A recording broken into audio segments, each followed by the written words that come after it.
مرحبا، كيفكن؟ وصفتنا اليوم صينية البطاطا بالدجاج والكريمة. وصفة كتير طيبة وسهلة، تابعوا معي لتشوفوا طريقة التحضير.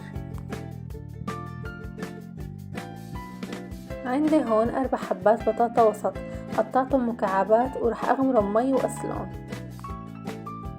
نحتاج صدرين دجاج بنقطعهم مكعبات صغيرة بهالشكل.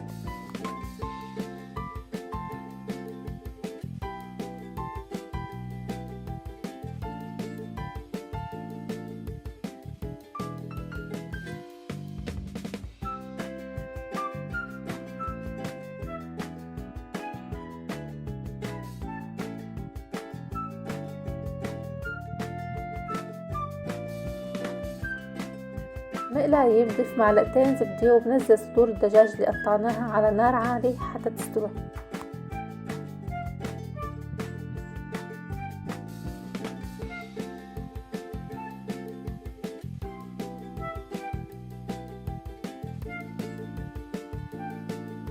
بعد ما استوت صدور الدجاج بنزل عليها بصلة مفرومة ناعمة وبتركها حتى تدبل، وبعدها بنزل فلفلة حامرة وفلفلة خضرة وبقلبها مع الصدور لدقيقتين بس.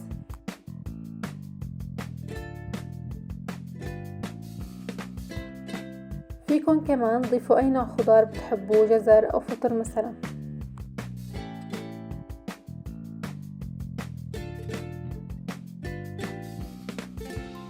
هلا بملحهم وبضيف له رشة فلفل اسود وكوب من كريمة الطبخ، بخليها دقيقة وبطفي عليها.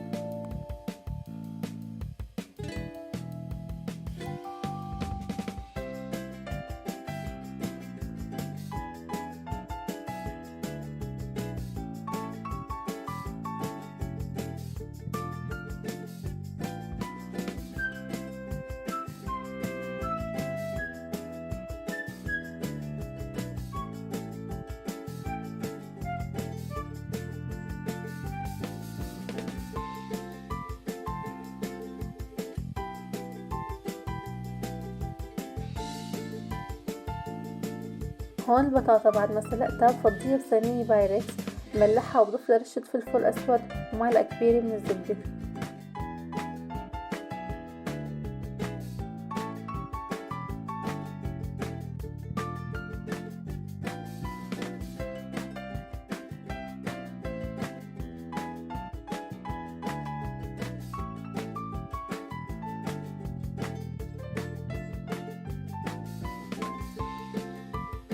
فيكن كمان تضيفوا لها جبنة كريمية، انا هون ضفت 3 حبات مع البطاطا.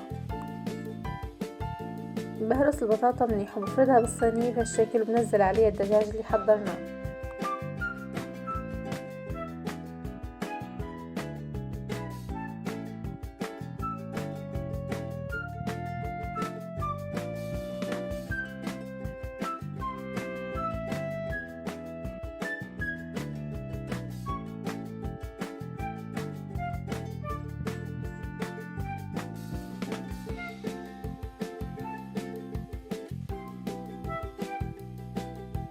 واخر خطوة هي جبنة، بضيف لها جبنة اشقوان او موزاريلا وبحمر وجه الصينية بالفرن.